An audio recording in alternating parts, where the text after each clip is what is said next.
제목으로 하나님 말씀 증거하겠습니다. 제가 교회 온 지 이제 3년 차인데요. 이제 교회 와서 보니까 교회에 텃밭이 있어서 그것을 우리 장로님의 도움을 받아서 농사를 배워 가고 있습니다.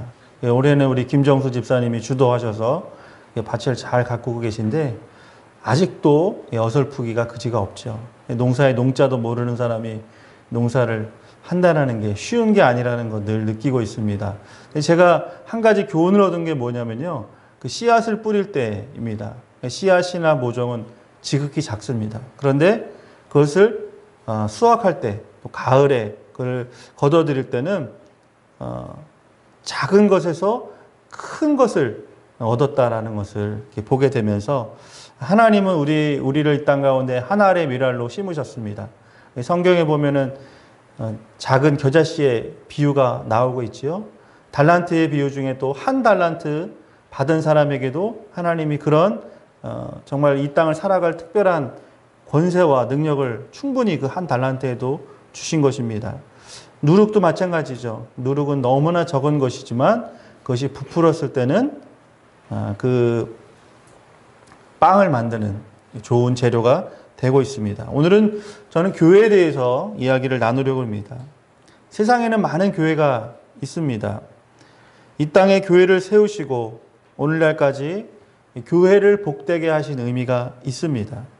교회는 참 소중한 곳이죠. 저는 이 교회 이렇게 보면서 늘 그런 생각을 합니다. 집보다 교회가 좋아야 된다. 할렐루야. 여러분, 가정도 집도 이만저만 편하고 안락하고 좋은 집도 많이 계시지만 하나님이 함께 하시는 집, 그리고 내 사랑하는 지체와 함께 신앙생활을 가꾸어 나가는 천국을 꿈꿀 수 있는 이 교회라는 곳은 아주 특별한 곳이에요. 세상 어디 가도 그런 기쁨이 없습니다. 세상이 주는 평안을 세상의 어느 곳에도 줄 수 없는 평안을요, 이 교회, 하나님의 집, 아버지 집은 주시고 계시다는 거죠. 안 믿는 사람은요, 교회 하면 어떤 생각을 가질까요? 그냥 교회, 그냥 건물, 예배 드리는 건물 또는 종교단체가 모이는 곳, 이렇게 치부할 수도 있겠죠. 그러나 교회는요, 우리 하나님을 믿는, 하나님을 아버지로 부르는 사람들이 한 사람 한 사람들이 모여서 천국을 꿈꾸면서 마치 창세기에 나오는 에덴 동산과 같이 정말 평화로운, 또 하나님이 함께 하시는 은혜가 넘치는 그런 곳이죠. 그렇기 때문에 소중한 곳입니다. 이 소중한 곳의 주인이 바로 누구십니까? 예수 그리스도시죠. 예수님이 이 교회의 머리라는 뜻은 무엇입니까? 주인이라는 뜻이죠. 중심이 되고 주인이 되는 것이 바로 예수 그리스도시고, 저와 여러분이 그 머리에 붙어 있는 몸의 각 지체라는 것입니다. 그런데 따로 떨어져 있는 것이 아니라 붙어 있는 것, 연합하는 것, 하나 되는 것, 그것이 바로 교회의 참된 모습이고요. 건강한 교회가 나아갈 방향이라는 것입니다. 저는 감사한 것은 제가 부임해서 오늘까지 교회에 분란이 한 번도 없었습니다. 제 생각에는 교회에 큰 소리가 난 적이 현재까지는 한 번도 없었어요.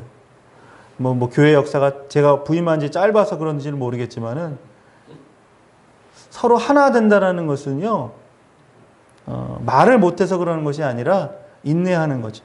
참아주고 기다려주는 것. 사랑으로 포용하고 덮어주는 것.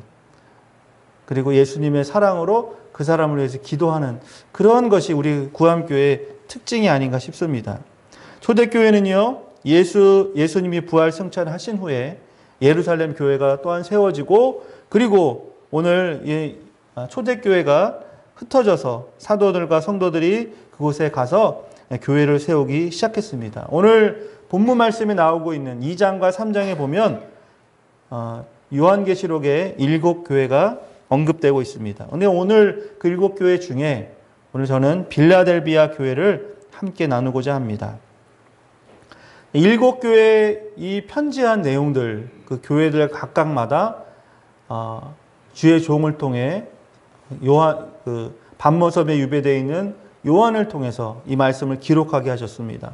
그 교회의 형편, 상황, 잘한 것, 못한 것 하나님께서 가감없이 그 교회의 내용들을 전달해 주셨는데 유독 이 7교회들은 책망과 칭찬을 동시에 받았는데 그 중에 두 교회는 책망 없이 칭찬만 받았다라는 거예요. 그 두 교회가 바로 서머나 교회와 오늘 언급되는 빌라델비아 교회입니다. 정말 우리 구암교회가 하나님 보시기에 칭찬할 것이 많은 교회가 되었으면 좋겠습니다. 인간적인 모습으로 여전히 부족하기 때문에 책망받을 것이 있을 수도 있어요.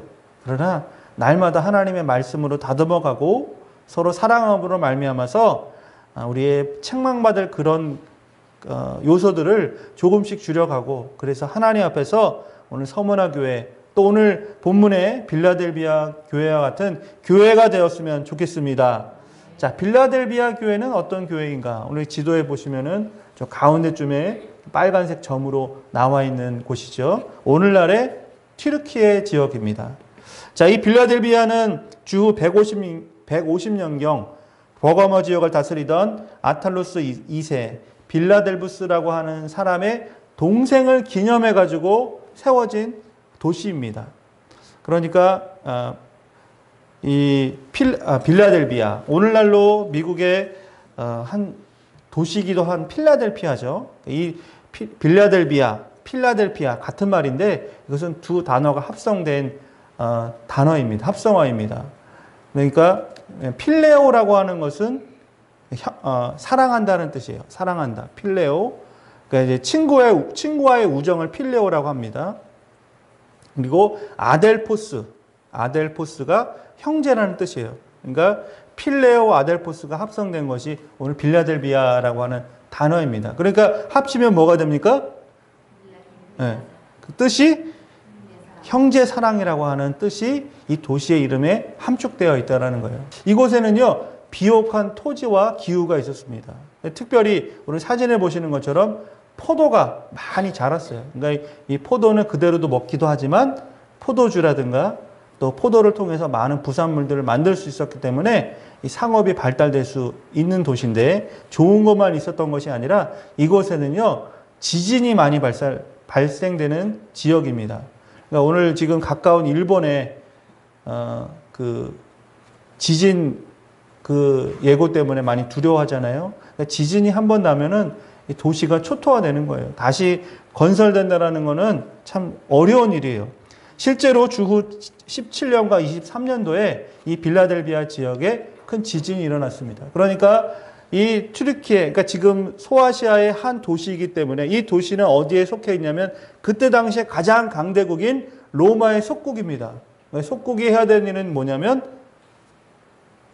세금, 조공을 바치는 것인데 이 지진이 자주 일어나다 보니까 그때 당시에는 티베리우스 황제의 시기인데 이 티베리우스 황제가 이 빌라델비아에는 세금을 감면해 준 역사가 있습니다. 그러니까 좀 어려우니까 좀 국률한 면으로 이 도시의 특혜를 이제 선을 베푼 거죠. 그러다 보니까 이 빌라델비아 사람들이 거기에 감동을 하고 감사해서 이 황제를 숭배하는 신전들을 많이 짓기 시작합니다. 그러니까 우리나라를 도와줬어. 우리 이 도시를 도와줬으니까 거기 감사하는 뜻에서 그때 당시에는 황제를 신처럼 숭배하는 사상들이 있었는데 그 황제에게 또 고마운 마음 잘 보이기 위해서 곳곳에 신전을 많이 지니까 여러분 우상과 하나님의 교회는 공존할 수가 없잖아요.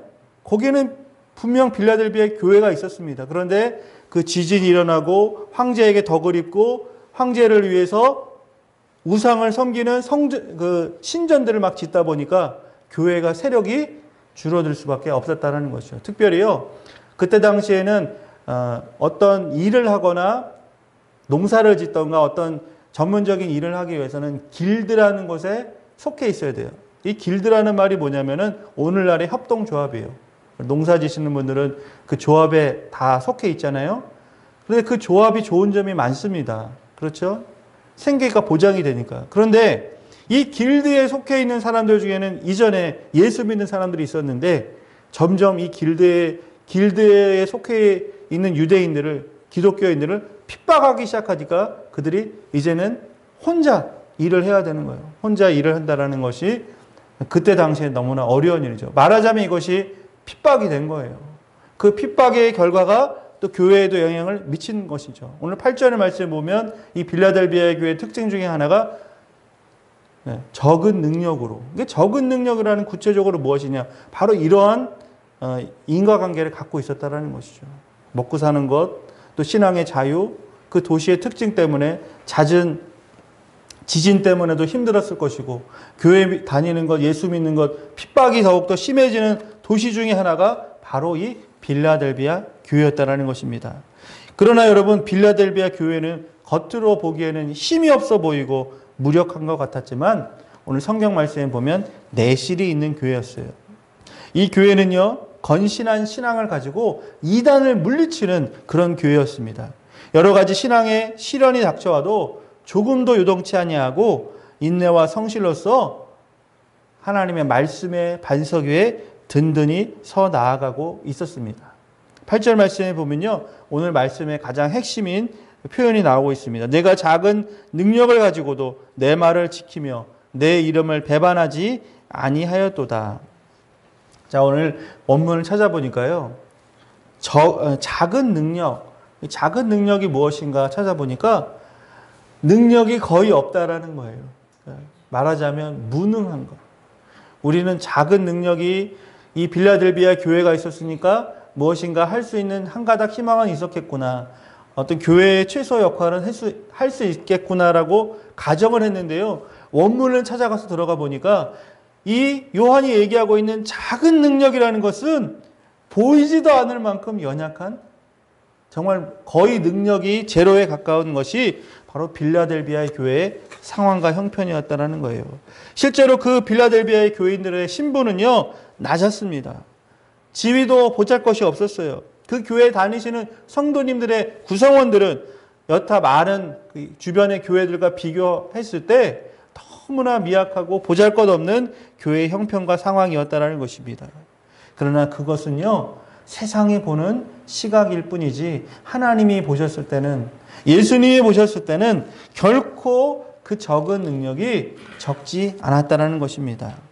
여러분, 그럼에도 오늘 이 빌라델비아가 그러한 교회 안에 안팎에 많은 문제들, 이단을 내어 쫓아야 되고, 또 교회 바깥에 이 로마의 큰 강대국으로부터 오는 그 차별과 핍박을 맞서 싸우면서 모진 고난과 신앙의 그 어려움 속에서도 정절을 지켰다는 것을 우리가 한번 기억해 봤으면 좋겠습니다. 여러분, 우리도요, 빌라델비아 교인처럼 시련과 온갖 유혹 가운데서도 진리의 편에 서서 그리스도의 말씀대로 살아가는 우리 구함의 성도님들 되시기를 축원하겠습니다. 오늘 8절 말씀에 보면 열린문이라고 하는 표현이 나오죠. 열린문. 표현이 너무나 중요한 표현이에요. 여러분, 천국은 활짝 열려 있습니다. 천국은 한 번도 닫힌 적이 없습니다. 천국에는 여러분, 문이 없어요. 누구라도 다 들려와 있는, 오늘 본문에 열린 문이라고 이야기하지 않습니까? 왜 그러냐면 예수 그리스도께서 십자가에 달려 죽으심으로 모든 죄를 해결해 주시고 그 문을 바로 다 없애주신 거예요. 실제로 예수님이 돌아가셨을 때 성소의 휘장이 위에서 아래로 갈라졌습니다. 성소의 휘장에 의미하는 것은 무엇입니까? 성소와 지성소. 하나님의 면전, 하나님의 완전하신 그 거룩 임재를 상징하는 것이 성소의 휘장인데 그것이 위에서 아래로 갈라졌어요. 그러니까 누구나 들어갈 수 있다는 거예요. 부족하고 연약해도, 때 묻어도, 내가 어제 하나님 앞에서 어떤 잘못을 저질렀더라도 주님 앞에 나오는 사람, 그 사람에게는 오늘의 천국의 문은 활짝 열려 있다는 것을 오늘 그 휘장의 사건을 통해 볼 수가 있습니다. 우리 교회에 누구라도 오실 수 있습니다. 죄 있는 분, 죄가 많으신 분도 괜찮습니다. 과거에 어떤 실수를 해도 우리 교회에 오셔서 함께 더불어 행복하게 신앙생활 하실 수 있습니다. 공부를 많이 못하셔도 괜찮습니다. 글자를 모르셔도 괜찮습니다. 여러분, 헌금 안 하셔도 교회에 오실 수 있습니다. 교회 입고 올 옷이 없어서 정말 그냥 커튼 뜯어서 입고 오셔도 괜찮습니다. 아버지 집에는 거할 곳이 많고 하나님은 그 모든 사람을 다 똑같이 사랑해 주시고 보듬어 주시고 은혜를 내려 주신다라는 거 기억하시기 바랍니다. 나는 부족하기 때문에, 연약하기 때문에, 나는 가지지 못했기 때문에, 여러분 핑계댈 게 없어요. 오늘 8절 말씀에 하나님께서 빌라델비아 뿐만 아니라 우리 구암교회, 이 땅에 있는 모든 교회, 주님이 머리 되신 그 교회 가운데 계시다면 그 교회의 문은 열린 문, 열려있는 문이라는 것 기억하시기 바랍니다. 여러분 구체적으로 그러면 빌라델비아 교회가 칭찬받은 이유가 10절에 나오고 있습니다. 10절 말씀 보니까요. 내가 나의 인내의 말씀을 지켰은즉. 다시 한번 말씀드립니다. 내가 나의 인내의 말씀을 지켰은즉. 여러분 인내면 인내고 말씀이면 말씀. 이게 독립적인 단어인데 오늘 이 인내의 말씀이라. 여러분 하나님의 말씀은요 끝까지 읽어야 돼요. 하나님의 말씀은요 끝까지 믿어야 돼요. 그것이 바로 인내의 말씀이라는 거예요. 어떤 사람은 예수 처음 믿으면요 막 끓는 솥같이 막 뛰어다녀요. 좋아요. 그냥 모든 게 다 천국 같고 모든 사람이 천사 같고 그냥 막 뛰어다녀요. 그런데 조금 지나면 식어져요. 비판할 것이 생겨요. 교회를 떠나. 여러분 그런 사람보다 저는 천천히 익은 과일, 천천히 끓는 물이 더 좋다고 생각합니다. 왜 교회가 천국 같겠어요? 때로는 교회도 그 가운데서 보이지 않는 파벌도 있을 수 있고 보이지 않는 정말 미움도 있고 다툼도 있고 시기도 있고 오해도 있을 수 있잖아요. 그런데 세상적으로 그것을 보자는 것이 아니라 하나님의 말씀으로 인내하자는 거예요. 내가 그 사람의 허물이 보여요. 그러면 그 사람의 허물을 가서 들춰내는 것이 내가 할 일이 아니라 하나님의 말씀으로 돌아가는 거예요. 베드로에게 70번에 7번이라도 용서하라고 하셨던 것처럼 내 눈에 들보를 빼내라고 말씀하셨던 것처럼 주님 나를 위해서 모든 것, 나 같은 죄를 용서하신 그 십자가의 사건 앞으로 갔을 때 나는 이렇게 더 큰 죄인인데 내가 그 사람의 허물을 들출 필요가 없었구나. 하나님이 내가 말하지 않아도 하나님이 다른 사람을 통해 사건을 통해 성령을 통해 말씀을 통해 그 사람을 깨닫게 해줄 것을 내가 괜히 가서 그 사람과의 관계를 깨트릴 필요가 없겠구나. 여러분 오늘 인내의 오늘 빌라델비 교회가 많은 어려움이 있었다라는 것 몇 가지로 말씀을 드렸지만 우리가 지금 당하고 있고 경험하고 있는 여러분이 지금 치열하게 삶 가운데서 싸우고 있는 많은 문제들과 그 빌라델비아 교회의 문제가 크게 다르지 않았다라는 거예요. 그런데 빌라델비아 교회는 왜 칭찬을 받았느냐? 인내의 말씀을 지켰다라는 거예요.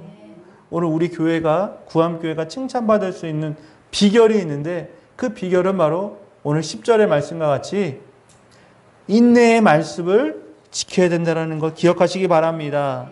여러분 이 세상에는 모순된 일이 많습니다. 교회 안에도 그렇기 때문에 사회의 모습들을 갖추고 있기 때문에 모순이 있겠죠. 그걸 어떻게 우리가 극복할 수 있겠습니까? 우리 교회도 한계가 있습니다. 우리가 뭐도 하고 싶고 저것도 하고 싶고 그렇지만 여러분 우리가 하나님 안에서 지금 한 걸음 한 걸음 나아가면서 조금씩 해결해가고 이루어가는 것뿐이지 우리가 단번에 그 모든 것들을 이룰 수가 없는 것이죠. 그렇기 때문에 우리는 지금 기도하고 있습니다. 계시록 14장 12절 말씀에 이렇게 기록하고 있습니다. 성도들의 인내가 여기 있나니 저희는 하나님의 계명과 예수 믿음을 지키는 자니라. 아멘. 여러분 요한계시록은 어떤 책입니까? 요한이 이 마지막 때에 있어질 종말의 때를 하나님의 영감을 받아서 기록한 책이에요. 그러니까 종말의 때라는 것은 그때 당시에 2000년 전에 반모섬의 요한이 봤던 그 종말의 때도 분명히 있었고 시대적인 종말의 어려움들 정말 예수님이 금방이라도 오실 수 있는 그런 상황도 있었고 동시에 오늘 2025년 7월 6일 오늘을 살아가고 있는 우리의 신앙의 관점에서 봤을 때 주님 오실 날이 멀지 않았다라는 것 기억하시기 바랍니다. 여러분 벌써 우리가 20년, 30년 전부터 그런 얘기 하잖아요. 환경오염. 그렇죠? 세상이 경제적으로 지금 빈익빈 부익부가 더 많아진다. 어떤 대재앙이 올 것이다. 질병이 올 것이다. 전쟁이 일어나고 제3차 대전이 일어나면 도망갈 길이 없습니다, 여러분. 핵폭탄은요. 한 발, 두 발 이렇게 터뜨리면은 그냥 초토화되는 거예요. 이제 예전의 전쟁하고는 다른 개념이에요. 그런데 그런 전쟁이 이 지구촌 어디선가 일어난다? 아니 이 한반도에서 일어난다? 그런 위기감을 늘 우리는 가지고 살아가잖아요. 그러면 하는 말이 종말이다. 종말의 때가 왔다. 그런 얘기를 하고 있습니다. 신앙적으로도 마찬가지예요. 모든 우리 성경에 나와 있는 전쟁과 질병과 기근과 또 서로 형제가 형제를 자식이 부모를 해하는 그런 모든 일들, 주님이 오시겠다고 할 때 나타나는 모든 징조들이요, 사실 거의 다 이루어지고 있다는 거예요. 그 중에 여러분 단 한 가지 이루어지지 않은 것이 있습니다. 주님이 이제 주님의 나라가 빛과 같이 오고 있는데 아직 그 주님의 때가 이루어지지 않은 한 가지 일이 무엇이냐면요, 온 천하를 다니며 이 복음이 전해진 후에야 주님이 오시겠다라고 말씀하셨습니다. 여러분 근데 요즘은요, 통신의 발달, 교통의 발달로 오지라는 것이 없어지고 있습니다. 그러니까 1950년대, 60년대 우리가 한 교회에서, 한 나라에서 선교사를 파송하거나 누구 파견을 보내면은 가는 데만 몇 년이 걸려요. 그렇죠? 편지 한번 오고 가려면 벌써 몇 개월이 걸리는 그런 시대를 살고 있었어요. 지금 이 200여 개 나라 중에서 수많은 14,000개가 넘는 족속들 중에서 이제 복음이 전해지지 않은 것이 거의 없어지고 있어요. 말씀드린 것처럼 교통과 통신의 발달로 이제는 미전도 족속, 하나님의 말씀을, 성경을 한 번도 접해보지 않은 족속이 점점 줄어들고 있어요. 그렇다고 보면 성경의 말씀, 마지막 그 예수님이 말씀하신 온 천하의 복음에 전해진 후에라는 것도 얼마 남지 않았다는 거예요. 여러분 그 이후에는 어떻게 돼요? 주님이 다시 오시겠다라고는 재림의 때라는 거예요. 여러분 다른 논리가 아닙니다. 누구 어떤 종교 지도자의 자기 설이 아니에요. 성경대로 우리가 믿는데 성경의 그대로면 모든 것이 지금 다 정말 주님이 마지막 때가 되어서 다시 주님이 오시는 그때 그 단서 하나인 복음이 전해진 후에라는 거예요. 우리가 지금 속해 있는 동산면이요, 4개의 리로 되어 있잖아요. 제가 부임해서 첫 해 동네를 가급적이면은 마을마다 다 다니고 집집마다 많이 다녔습니다. 다는 못 다녔어요. 왜냐하면 어떤 집은 문이 닫혀 있고 어떤 곳은 길을 가다 길을 잃어가지고 그냥 온 대로 다시 돌아오는 그런 일도 많이 있었기 때문에 제가 모든 집을 다니지는 못했지만 거의 다 다녀보면서 느낀 거는 뭐냐면요, 아직도 우리가 속해 있는 이 면 단위의 마을 분들도 한 번도 예수 복음을 들어보지 못한 사람이 너무 많다라는 것을 깨달았습니다. 여러분 우리 교회가 여기 있어야 될 이유가 분명한 것이죠.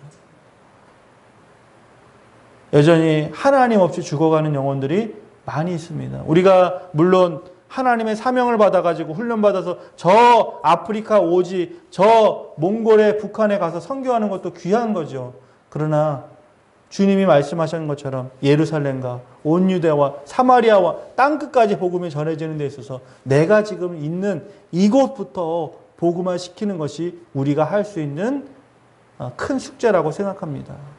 지난 주에 우리 성도님들과 함께 마을 전도 봉사에 힘을 썼습니다. 한 2시간, 3시간 우리 바쁘신 중에도 나오셔가지고 기쁜 마음으로 마을 분들을 섬겼습니다. 그분들에게 차를 대접하고 선물을 드리면서 교회에 나오실 수 있도록 그렇게 열심히 씨를 뿌렸어요. 오늘 한 50명 나올 줄 알았습니다. 근데 저는 그런 생각을 해요. 우리는 지금 씨를 뿌리지만 씨를 뿌린 그 다음날 거두기를 바라는 사람이 누가 있겠습니까? 오늘 그 씨를 우리가 뿌릴지라도 자라게 하시는 분은, 크게 하시고 열매 맺게 하시는 분은 저 하늘에 계신 하나님께서 때가 되면 다 거두게 하실 줄 믿습니다. 여러분, 우리가 뿌린 거는요 하나도 헛된 게 없어요. 돌아오는 목요일 날은 우리 군자일이 마을 잔치에 우리 장로님하고 저하고 대표로 가게 됩니다. 그곳에 가서 저희들이 하는 것은 많이 없어요. 그래서 인사하고 교회 소개하고 또 자그마한 정성을 베푸는 것 뿐이죠. 그런데 거기에 앉아있는 그분들 중에 저희를 기다리는 분이 계세요. 작년에도 그 작년에도 그리고 크리스마스에도 저희가 변함없이 늘 있는 그 나무처럼 그것을 지키고 있거든요. 그러다 보면 그분들 중에 때가 되면 하나님께서 그 영혼들을 추수하게 하실 것을 저는 믿습니다. 우리 빌라델비아 교회뿐만 아니라 우리 교회도 작은 능력을 갖고 있어요. 우리 교인들이 또 저를 포함해서 할 수 있는 일이 미미해 보입니다. 그러나 하나님이 보셨을 때는 결코 그것이 작은 능력이 아니라는 것, 오늘 우리의 전도, 이 마을을 전도하고 또 학원을 복음화시키고 더 나아가 세계 복음화에 그 디딤돌을 놓는 구함교회야말로 하나님이 칭찬하시는 귀한 교회인 것을 저는 믿습니다. 오늘 11절 말씀에 내가 속히 오겠다고 말씀하고 있습니다. 우리가 원치 않든 원튼 하나님의 나라는 지금 임하고 있어요. 여러분 깨어 있어야 됩니다. 믿음의 눈을 뜨시기 바랍니다. 잠들지 마시기 바랍니다. 이 세상이 끝이 아니에요. 여기는 잠시 지나가는 나그네 인생이에요. 여기에다 너무 많은 정을 쏟지 마시기 바랍니다. 너무 많은 것을 여러분 투자하지 마시기 바랍니다. 주님의 나라가 오면 여러분 이 땅에 우리가 이루었던 모든 것들은 하나님 안에서는 정말 아무것도 아닌 것처럼 느껴지는 때가 온다라는 것이죠. 요한계시록은 성경의 마지막 책입니다. 22장이 마지막 장이에요. 21절까지 있지만 20절에 이렇게 나오고 있습니다. 함께 읽겠습니다. 시작. 이것들을 증언하신 이가 이르시되 내가 진실로 속히 오리라 하시거늘 아멘. 주 예수여 오시옵소서. 2000년 전 그 밤모섬, 그 화강암이 가득한 그 유배된 다리 뻗기도 어렵고 잠자기도 불편한 그 외롭고 외로운 유배의 섬에서 요한은요 하나님이 보여주신 천국, 하나님의 세계를 바라봤습니다. 지금 우리가 눕는 곳, 생활하는 곳 마치 밤모섬처럼 고단스럽고 삶의 어려움이 있고 정말 매일매일이 전쟁과 같은 삶의 치열함 속에 살아가고 있지만요, 여러분 요한은요 땅을 바라본 것이 아니에요. 다시 오실 그 주님의 세계를 바라봤을 때 그 모든 삶의 어려움이 주님 안에 위로받았어요. 내가 지금 이것이 전부가 아니구나. 이 땅에 사는 것이 나의 삶의 결론이 아니구나. 내가 언젠가 주님 앞에 서는 그날, 그리고 다시 오실 그 주님의 그 영원한 세계, 그 영광의 나라는 지금 내가 사는 이 누리고 있는 삶과 내가 가지고 있는 소유와 능히 비교할 수 없는 정말로 엄청난 하나님의 영광의 세계구나. 그것을 바라봤다라는 거예요. 오늘 이 빌라델비아의 교회에 편지가 전달된 것처럼 이 편지는 회람을 하는 거예요. 이 교회, 그 다음에는 다른 교회, 그리고 다른 교회, 그 거점 교회에 이 요한의 편지가 지나간 후에는 또 그 밑에 더 작은 교회들이 이 편지를 읽으면서 믿음을 견고히 했습니다. 저와 여러분이요 그리스도의 편지입니다. 나의 삶은 내 것이 아니에요. 주님의 것입니다. 나는 왜 살아갑니까? 주의 복음 전하기 위해서 살아가는 거예요. 하나님, 내 인생이 누군가를 위해서 복음이 담겨진 한 장의 편지가 되게 하여 주시옵소서. 내가 오늘 만나는 삶, 이 한 주간 내가 접촉하고 만나고 우연히 길거리에서 마주치는 그 한 사람, 내 주변에 살아가고 있고 내 이웃에 누군가 마음속에 늘 찜찜한 그 사람 전도해야 되는데 마음에 담아두었던 그 한 사람을 위해 오늘 주님은 나를 편지로 삼으셨습니다. 이 7월이 시작된 첫 주 지치기 쉽죠. 편안한 곳으로 찾아 떠나고 싶은 그런 계절입니다. 그러나 여러분, 신앙에는요, 쉼표도 없고 방학도 없습니다. 다시 한번 이 뜨거운 여름의 계절, 우리의 옷깃을 여미고 하나님 안에서 우리에게 있는 비록 작은 능력이라도, 우리 교회가 비록 작은 교회일지라도 오늘 믿음을 지키고 인내의 말씀을 통해 우리 안에 하나님의 말씀으로 하나 되어서 이 땅에 어두워져 가는 세상에 빛을 모르고 살아가는 누군가에게, 이 지역의 마을의 누군가에게 하나님의 사랑을 전하는 구암교회가 될 수 있도록 우리 모두가 하나 되는 이 7월이 되기를 소망합니다. 기도합니다. 사랑의 주님,